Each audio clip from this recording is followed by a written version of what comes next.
Tumbuh dewasa itu buat banyak orang bisa jadi nggak menyenangkan. Kenapa? Karena bukan hanya nambah tanggung jawab, harus nyari duit, harus ngebiayain orang tua, adik, anak, tapi juga kita harus kehilangan satu hal, namanya adalah teman atau circle. Jadi semakin tua tuh kita makin kesepian, dan circle kita pun makin sedikit. Dan ini sudah dibuktikan oleh data. Lu juga ngerasain kan? Setelah umur 20, udah tuh pertemanan tuh agak susah gitu untuk dapet. Kecuali kalau lu orang yang bener-bener proaktif, bener-bener supel ke banyak orang. Selamat datang di Satu Insight. Kali ini gue bakal ngebahas tentang kenapa sih orang dewasa circle-nya makin dikit, dan kenapa orang sekarang tuh makin banyak yang kesepian, dan gimana cara mengatasinya. Simak video ini sampai habis biar lo bisa dapat keseluruhan insight-nya, oke?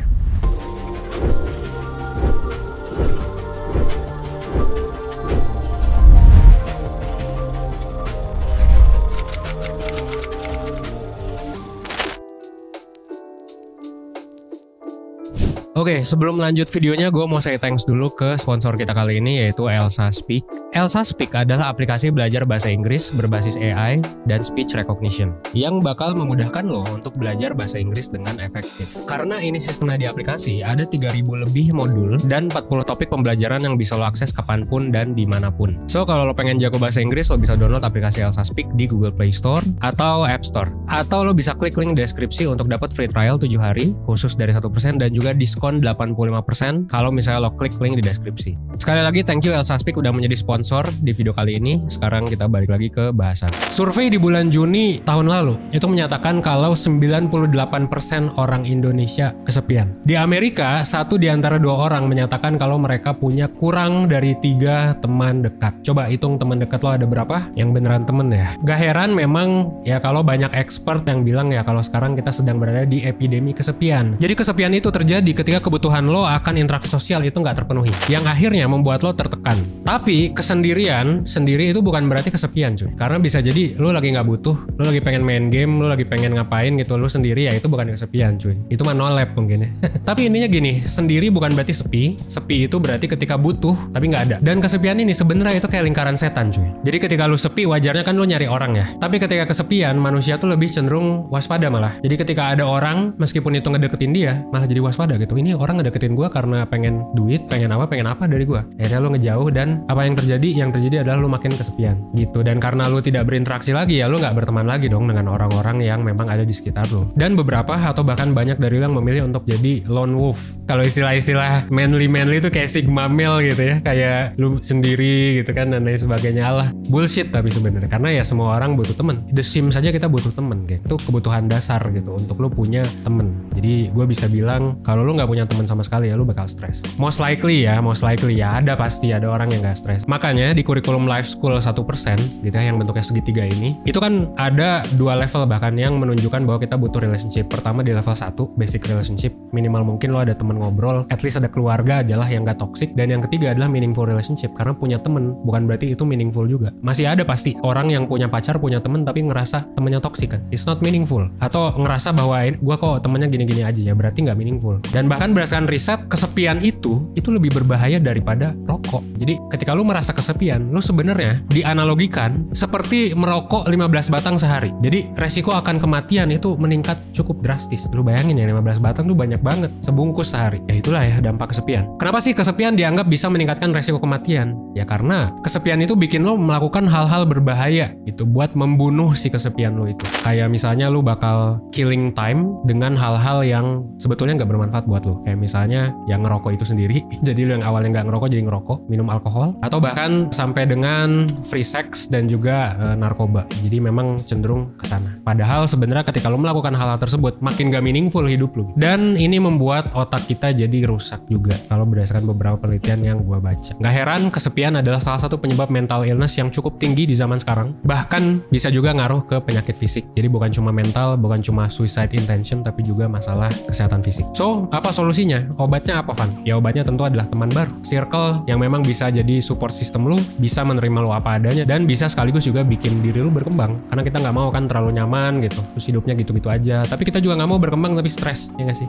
Jadi solusinya adalah yaitu mencari circle yang memang suportif. Tapi pertanyaannya adalah, nah ini biar lu tahu dulu masalahnya sebelum kita masuk ke solusi. Kenapa makin dewasa circle kita justru makin sedikit? Karena ini justru berlawanan dengan kebutuhan orang dewasa, yang mana justru makin butuh temen yang genuine, butuh temen yang real, butuh temen yang memang bisa ngasih dampak ke kehidupannya. Nah, sekarang kita bahas di section selanjutnya tentang kenapa makin tua circle makin dikit.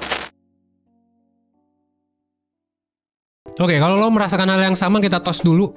Ya, karena gue juga merasakan hal yang sama dan semua orang juga merasakan hal yang sama, termasuk salah satu riset di Amerika. Tadi teman dekat kurang dari 3, sekarang ada riset lagi dari Amerika lagi. Mereka bilang kalau mereka nggak punya teman baru selama 5 tahun terakhir. Jadi mereka stuck di sana-sana aja circle-nya cuy. Tapi faktanya gitu ya, kalau ngomongin soal circle yang hilang atau circle yang makin kecil, itu bukan cuma perkara kita bikin janji nongkrong terus gak jadi karena urusan kerjaan gitu ya. Bukan cuma masalah itu, bukan cuma masalah lost contact juga, dan bukan cuma masalah sibuk sama urusan masing-masing, termasuk gue juga yang kebetulan udah punya istri sekarang. Bukan masalah sibuk sama istri sama anak, tapi ada juga banyak masalah lain yang lebih kompleks daripada itu. Apa aja sih hal yang bisa bikin circle kita makin dikit seiring kita beranjak dewasa? Nah, ini adalah beberapa penyebabnya. Pertama, ternyata kita semakin dewasa itu semakin susah percaya sama orang lain. Jadi rasa trust kita ke orang lain tuh menurun. Ya wajar sih ya, anak kecil mungkin bisa berteman sama siapa aja suka dia karena dia belum pernah mengalami kenyataan pahit bahwa orang itu bisa selingkuh, orang itu bisa menipu, orang itu bisa jadi goblok dalam waktu sekejap gitu dan bisa merugikan kita gitu ya. That's why semakin dewasa ya kita semakin pemilih, semakin merasa bahwa orang tuh susah dipercaya. Dan menariknya memang kalau anak kecil sih nggak terlalu peduli ya sama warna kulit gitu ya, sama agama, kaya atau miskin gitu ya. Tapi semakin kita dewasa justru kita malah makin peduli dengan atribut-atribut tersebut. Jadi kita cenderung milih-milih temen ketika dewasa. Tapi ini juga ada sisi positifnya. Jadi bukan cuma karena ya orang-orang menipu dan lain sebagainya, bukan cuma itu. Tapi karena juga self awareness kita udah sangat meningkat gitu ya, udah lebih meningkat daripada dulu sehingga kita aware gitu. Kita tuh butuh temen yang kayak gimana. Dan tentu gak semua orang bisa jadi teman kita, ya kan? Gak semua orang bisa jadi cocok sama kita. Kita juga jadi aware dengan hal-hal negatif yang kayak tadi. Kita bisa kapan-kapan aja disakiti, dihianati gitu kan, dijudge, ditolak, dan ya it's okay gitu. Dan akhirnya kita memilih untuk ya udahlah jaga jarak aja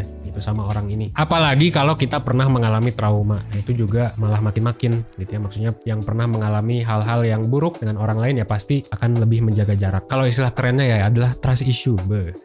Tapi ini kalau lu merasa atau lu ngasih istilah-istilah ke diri lu ya kayak gue extrovert, gue introvert, saran gue sih mendingan lu mentoring atau counseling aja ya, karena biar valid gitu. Jangan-jangan yang membatasi diri lu ada di lu sendiri dan self awareness lu ternyata rendah gitu. Tapi kita lanjut ya, itu alasan pertama. Nah, ada alasan yang kedua juga, dan ini alasannya lebih ke faktor lingkungan. Alasan yang kedua adalah kita jadi semakin dewasa itu nggak punya ruang dan bahkan nggak punya waktu kalau menurut gue untuk open up dan mengekspresikan diri. Jadi ini masih nyambung sama yang pertama, udah trust berkurang, ruang dan waktu kita juga berkurang. Nah, menurut sosiolog, resep pertemanan yang cukup ampuh tuh ada 2. Pertama, ketika lu dan orang lain itu sering berinteraksi tanpa direncanakan. Dan soalnya banyak orang yang ketika kuliah atau di tempat kerja bareng ya jadi berteman kan. Nah, itu karena tidak direncanakan. Itu lu sering ketemu tanpa sebab gitu ya, tiba-tiba ketemu di gedung A, gedung B, gedung C gitu ya. Ketika di kampus atau di sekolah atau di kerjaan, itu bakal bikin lu chance-nya lebih tinggi untuk berteman. Jadi interaksi yang tidak direncanakan ini juga butuh. Makanya emang susah sih kalau ngelola yang namanya LDR gitu ya. LDR dalam hal pertemanan tuh lebih sulit. Dan yang kedua, resep berteman yang baik adalah ketika lu punya penderitaan dan vulnerabilities yang sama. Nah, makanya ini mungkin dulu istilahnya ospek tuh bikin kompak gitu. Bukan gua setuju dengan ospek ya, tapi ospek tuh kadang nggak penting gitu. Tapi bener kalau ospek dibilang bikin kita jadi berteman, karena ya kakak tingkat kita nyebelin gitu ya ketika ospek gitu, atau kita punya bos yang sama-sama galak dan lain sebagainya, ya itu bakal bikin kita jadi makin berteman gitu. Nah, ketika dewasa tapi bedanya kuliah sama sekolah dengan kerja adalah ya lu harus berinteraksi dengan orang dewasa juga kan, secara profesional gitu. Lu ketika kesel sama bos lu ya lu nggak bisa dong ngeluh ke teman kerja lu, kecuali teman kerja lu dia suka ngegosip dan toksik juga, which nggak gua saranin. Jadi kayak ya jadi lebih susah gitu untuk lu punya waktu dan ruang untuk open up tentang diri lu. Jadinya lu harus memasang kulit yang tebal gitu ya, atau armor yang tebal di kantor atau bahkan di kuliah juga bahkan udah ngerasain. Dan ini bikin lu jadi lebih sulit untuk punya temen, punya circle baru, apalagi punya sahabat di atas umur 20-an. Lebih sulit sih ya. Nah, alasan yang ketiga ini sebenarnya alasan yang paling simple gitu ya. Ya basically kita semakin dewasa nggak ada waktu cuy. Bukan nggak ada waktu sih, lebih ke nggak memprioritaskan ya. Kalau waktu kan semua orang punya waktu yang sama ya, 24 jam, tapi nggak diprioritasin aja. Dan berdasarkan statistik pun, kalaupun kita punya waktu nih dan kita nggak usah kerja, kita tuh butuh waktu interaksi selama 50 jam untuk lu jadi temen biasa sama orang, dan 200 jam untuk lu bisa jadi temen baik atau sahabat sama orang. Jumlah ini mungkin nggak saklek gitu ya, tapi ini rata-rata, dan ini tuh menunjukkan bahwa untuk ngebangun circle tuh butuh waktu yang lama, butuh investasi. Bisa jadi bahkan beberapa orang butuh waktu lebih lama lagi kan, biasanya 400 jam. Mau jadi pacar berapa gua nggak tahu sih. Mungkin banyak dari lu jomblo karena itu kali. Dan gua sendiri yang mungkin ya bisa dibilang gua lebih punya waktu luang dibandingkan karyawan-karyawan biasa, karena gua kerjanya nggak 9 to 5. Gua sendiri kadang mager gitu untuk berinteraksi sama orang. Contohnya ya, di bulan ini aja gue tuh ngisi udah sekitar mungkin 7-8 event lah gitu ya. Mulai dari yang offline sampai yang online. Mulai dari event Abang None, kemarin gue offline di Jakarta. Terus juga gue ngisi online juga, training kepala cabang BRI. Gue juga ngisi, ngelatih juga anak SMA gitu dan berbagai macam hal lainnya. Yang sebenarnya ketemu nih teman-teman lama dari kuliah. Tapi tetap aja, karena emang gue kesono buat kerja, ya gue menganggap ketika gue jadi pembicara atau trainer tuh ya memang kerja. Akhirnya capek cuy. Jadi ketika orang memang milih untuk melakukan small talk, basa-basi dan lain sebagainya, gue udah capek duluan. Karena ya udah disuruh jadi pembicara selama 2 jam. Tambah lagi juga ada briefing kan sebelumnya. Dan 15 menit sebelum briefing juga butuh diem dulu, ya memorizing dan lain sebagainya. Akhirnya orang yang punya waktu dan juga mungkin aktif sana sini karena merupakan bagian dari pekerjaannya juga udah capek duluan. That's why emang blessed banget sih orang yang nyari energinya dari orang lain. Extrovert ya, mungkin akan cenderung lebih mudah dapet temen gitu ya, karena mereka memang suka berinteraksi. Nah ini alasan keempat adalah media sosial. Nah media sosial ini adalah alasan yang cukup menarik karena sebenarnya media sosial kan membuat kita terkoneksi dengan orang lain. Tapi justru dari penelitian yang gue baca ada beberapa hal yang terjadi malah sebaliknya. Ternyata postingan story, postingan di Instagram misalnya, let's say story atau feeds, itu tuh bisa bikin kita terpengaruh sama postingan itu. Jadi ketika orang posting sama orang lain, misalnya orang makan es krim posting sama temennya, ketika teman kita atau teman kita tidak suka posting di medsos dan kita melihat orang yang suka posting, kita akan merasa bisa dibilang iri lah. Iri dan juga merasa kayak kok teman gue gak posting. Meskipun sebenarnya kualitas pertemanannya mungkin jauh lebih berkualitas kalian yang jarang posting. Dan ini terbukti juga oleh riset. Tapi ya ketika lo lihat orang, ya gimana ya? Itu pasti akan terpengaruh juga. Jadi lo ngerasa bahwa oh teman gue dikit, oh teman gue gak gaul, oh teman gue gak seru. Atau misalnya lo mikir bahwa sibuk nih orang-orang, kayaknya gue gak bisa deh kalau misalnya gue ngajak ke tempat ini. Ya kurang lebih seperti itulah ya generasi Z itu dengan segala preferensi pertemanannya dan dengan segala preferensi teknologinya gitu ya, yang bisa memengaruhi banyak aspek termasuk pertemanan. Nah tapi tadi kan kita ngomongin soal alasan eksternal ya, mostly. Bisa nggak sih kalau alasannya tuh bukan eksternal gitu? Bisa nggak sih kalau alasannya adalah kita yang toxic atau mungkin kita dikelilingi oleh teman-teman yang toxic? Jawabannya adalah bisa. That's why gue bakal jelasin di section selanjutnya tentang alasan jangan-jangan lu toxic, makanya lu nggak punya teman.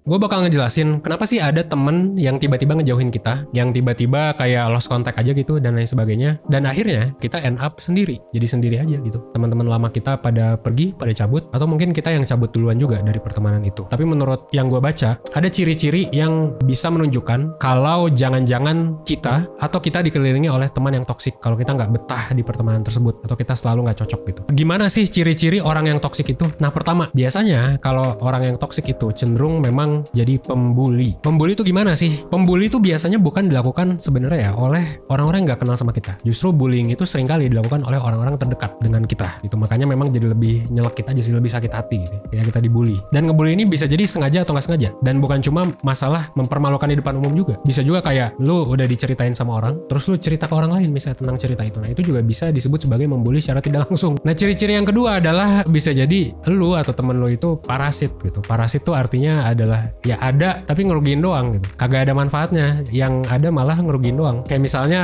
ya datang cuma ada saat butuhnya doang. Nah tapi ini kontekstual ya, kalau misalnya lu sama-sama datang ketika butuhnya doang dan sama-sama nyaman ya why not. Tapi ketika kita datang saat ada butuhnya doang dan ngerugiin si orang itu, terus juga orang itu nggak rela juga, tapi ketika dia butuh kita males, kita nggak ada waktu mulu dan lain sebagainya. Tapi intinya gini, kalau dalam pertemanan tuh meskipun tentunya ini bukan hal yang utama ya, tapi intinya ada take and give. Nah kalau yang toxic tuh biasanya take doang dan mungkin nggak mikirin give-nya itu. Bahkan bukan cuma take tapi juga merugikan orangnya gitu. Lu bukan hanya mengambil resource tapi juga lu merugikan orang tersebut. Ya itu mungkin susah ya untuk dipertahankan pertemanan seperti ini. Kadang ada yang maksa tapi biasanya doesn't end up well. Nah yang jadi pertanyaan selanjutnya mungkin ini ada pertanyaan $1 juta gitu, dan ini juga kita buka webinar soal ini, tapi gue bakal spill sedikit gimana cara mendapatkan teman ala 1%. Ada beberapa hal yang bisa lo lakuin untuk mendapatkan circle atau teman baru. Pertama, gue saranin untuk cek diri sendiri. Coba cek diri sendiri dan cek status quo sekarang. Lo tuh circle-nya kayak gimana sih sekarang? Apakah ada yang toksik atau lo toksik juga? Dan lo bisa cek intinya diri sendiri tuh sekarang lo ada di fase apa sih? Lo nilainya berapa sih gitu buat orang lain dan lain sebagainya. Karena kalau lo nggak aware sama masalah lo, ya mungkin lo akan mengalami masalah yang sama terus-terusan. Buat yang sering diselingkuhin, di abuse dan lain sebagainya. Bisa jadi kadang kita nggak hoki ketemu orang, tapi kita juga punya hak loh untuk milih mau berteman, mau pacaran sama siapa. Ingat lu juga punya sebagian kontrol yang bisa lu kontrol gitu. Untuk menentukan lu maunya punya teman yang kayak gimana, dan lu maunya siapa temen lu, dan lu mau jadi orang kayak gimana. Nah itu ada dalam kontrol lu. So fokus ke sana aja. Yang kedua, lu coba lihat juga orang lain, dan siapa tahu ternyata lu tuh udah punya banyak temen cuy, cuman nggak pernah lu hubungi aja, atau lu nggak pernah berani untuk menghubungi. So kalau misal saran gua, kalau lu ngerasa nggak enakan, nggak berani untuk menghubungin, please coba aja. Yang terburuk ya paling lu di ghosting lagi gitu kan, dan ya udah gitu, udah terbiasa juga nggak sih. Kalau lu punya temen lama, lu pengen nongkrong sama dia, ajak aja, coba nongkrong lagi dan lihat apakah masih nyambung atau enggak. Kalau masih nyambung ya lanjut aja gitu. Siapa tahu juga lu bisa join komunitas bareng, supaya nanti ketika di komunitas lu bisa ya berinteraksi dengan orang itu secara tidak sengaja, dan mungkin melakukan hal-hal yang produktif ya di luar dari pekerjaan lu sekarang kalau memang pekerjaannya beda. Dan yang ketiga, kalau lu udah ada nih kandidat yang mau lu jadikan teman, udah ada calon-calon temen nih ya, gitu, lu udah nongkrong sekali 2 kali gitu. Gue setuju banget sama kata-katanya Naval, dan ini juga gue jadiin culture-nya 1%. Jadi company culture di sini yaitu play long term game with long term people. Jadi kalau misalnya lu udah nemu nih orang yang lu kira oh gue bisa nih temenan long term sama dia 10 tahun tanpa masalah yang berarti gitu, ya udah play long term game dengan orang itu. Lu baikin terus aja. Tapi bukan berarti baik di sini untuk mengharapkan sesuatu, ya enggak. Sesuatu pasti dapet lah. Yang namanya pertemanan pasti take and give. Tapi kita nggak mau fokus ke sana gitu, karena yang namanya pertemanan tuh beda sama bisnis. Nggak ada MOU-nya cuy. Gue ngasih 100.000, lu ngasih 500.000, nggak ada surat perjanjian kerjasama gitu. Ini kontrak kita berteman ya, enggak. So yang harus lu fokusin adalah lu berbuat baik aja sama semua orang. Kalau misalnya di teori psikologi juga ini yang namanya unconditional positive regards. Jadi bodo amat mau orang itu kayak gimana, lu baikin dulu. Kalau misalnya dia toxic, ya jangan dibaikin lagi. Ya coba kurangilah kebaikannya. Tapi kalau dia baik juga ke lu dan cocok sama lu nih, seleranya sama dan lain sebagainya, ya lanjutin. Play long term game gitu. Nggak usah ragu untuk ngasih berbagai macam hal ke orang itu. Pasti orang itu juga nanti nggak akan ragu untuk ngasih berbagai macam hal ke lu gitu ya. Jadi yang jadi fokus adalah tulus dan respectnya gitu ya. Barulah setelah itu lu bisa mendapatkan bonusnya, dan biasanya memang bonusnya itu atau benefitnya itu nggak datang dari sekali ketemu. Kalau misalnya setelah ini lu mau nyari temen di networking event dan lain sebagainya yang cuma 1-2 jam, nggak akan berhasil menurut gua. Kalau misalnya memang lu nggak main long term game, karena networking event itu cuma mempertemukan lu selama 1-2 jam. Bisa jadi lu juga jadi fake di sana, dan orang lain juga jadi fake juga. Dan mungkin banyak orang yang ke sana datang untuk ya mendapatkan keuntungan, which take not giving gitu. Dan akhirnya ya nggak dapet juga. Networking event juga bisa. Gua nggak bilang networking event itu nggak bikin berhasil, tapi justru yang lebih berhasil adalah ketika koneksinya terjalin secara organik. Jadi kayak pertama lo ketemu, terus kedua lo ketemu, ketiga ketemu, keempat saling bantu, kelima saling bantu lagi. Baru sampai 50-200 jam, barulah tuh teman biasa atau teman baik. Tips keempat gitu ya, makanya ada tips keempatnya adalah action. Jadi kalau memang lo pengen mencari teman baru gitu ya, silakan komit di kegiatan baru gitu. Silakan komit di kegiatan baru, komunitas baru dan lain sebagainya. Dan juga komit di investasi waktu dan tenaga bersama orang tersebut. Nah kan waktu kita sedikit ya, sebagai orang dewasa pasti harus kerja, pasti harus ngurus anak dan lain sebagainya gitu ya. Ya minimal mulai dari 15 menit lah per hari. Coba kontak teman-teman lo yang lama, coba kasih meme atau apa gitu ya kalau ada teman SMA atau kuliah gitu yang memang jokesnya masih nyambung sama lo. Coba test the water aja, karena gue yakin pasti kita semua temennya ada lah, lebih dari 10 lah. Gue yakin ada lah mungkin kalau di jumlah ya seumur hidup gitu. Coba kontak aja gitu, seminimal mungkin sama keluarga gitu ya. Coba ngobrol kalau jarang ngobrol sama keluarga gitu. Siapa tahu itu bisa meringankan ya kesepian yang sedang lo alami kalau lo memang sedang merasa kesepian. So memang time consuming, tapi ya saran gue tadi jangan pilih-pilih kalau mau baik sama orang. Cuman ketika orang itu ada yang jahat ke lo, ya lo bisa punya hak untuk mundur ya gitu. Jadi silakanlah berteman dengan siapa saja, tapi tentu berinvestasi waktu dalam pertemanan ya nggak bisa dengan siapa saja. Tentu kita nggak bisa punya sahabat yang banyak banget atau temen yang banyak banget tanpa kita menginvestasikan waktu. Jadi silakan pilih dan pilih aja. Nah terakhir mungkin yang mau gue bahas adalah, kan nyari temen tuh susah ya Van, dan waktunya banyak. Kalau gue nggak punya temen yang banyak, nggak apa-apa nggak sih? Atau kalau gue nggak punya temen deh, nggak apa-apa nggak sih? Menurut gue sih selama lo masih merasa enjoy ya nggak apa-apa. Bahkan untuk sendiri juga nggak apa-apa. Cuman gue rada skeptis aja sih kalau yang sendiri banget gitu, yang nggak punya teman sama sekali, nggak punya sahabat sama sekali. Karena ya itu udah jadi kebutuhan dasar manusia cuy, untuk berinteraksi, untuk ngobrol sama orang. Itu udah tertanam lah di gen kita. Apalagi kita adalah salah satu spesies yang bisa bertahan hidup sampai sekarang kan karena pertemanan. Ya nggak sih? Karena kita ada dalam suku-suku, ada dalam tribe. Dan gue juga ada data riset, temen deket 3-5 orang aja cukup untuk bikin kita bahagia. Jadi nggak perlu sebanyak itu sebetulnya ya. Tapi kalau bisa lebih banyak ya why not? Ada riset juga kok yang nyebutin kalau semakin banyak temen, semakin gede juga kepuasan hidup lu dan kebahagiaan lu. Ya mungkin kalau saran gue buat lo yang sekarang gak punya temen, carilah 3-5. Habis itu kayak ya udah, kalau misalnya lo dapet ya syukur, kalau enggak ya udah. Gitu sih berarti ya yang paling pragmatis yang bisa kita lakuin. At the end of the day ya punya circle yang banyak itu sebenarnya lumayan penting, tapi tentu lebih penting adalah circle yang berkualitas. So, karena ini adalah pertanyaan yang ditanyakan oleh semua orang dan juga webinar yang di-request, training juga yang di-request oleh semua orang, gue sediakan ke lu semua nih. Adalah webinar cara mencari circle, cara punya circle di usia dewasa, cara mencari teman di usia dewasa. Lu bisa cek di 1%.net, lu bisa ikut. Nanti kita bakal bikin ini secara rutin juga, tapi ya rutinnya 1% sih 2 bulan sekali gitu. Jadi jangan sampai kelewatan selama masih available karena tiketnya terbatas juga. Atau kalau memang lu kurang suka ikut webinar dan lain sebagainya, dan lu ngerasa kayak oh kayaknya teman gue toksik, pasangan gue toksik dan lain sebagainya, saran gue kalau mau lebih private lu bisa langsung ke mentoringnya 1% atau bisa ke counselingnya 1% kalau memang dirasa memang udah parah banget. Karena temen lo nggak ada yang mau denger gitu ya silakanlah ke mentor gitu ya. Karena gue pribadi juga merasa kadang-kadang butuh temen bicara tapi yang profesional dan ya temen untuk mengeluarkan keluh kesah lah, sekalian dapat solusi juga. Terakhir sebagai apresiasi dari video, gue mau ngasih lo worksheet gratis buat lo supaya bisa improve diri lo dan mengetahui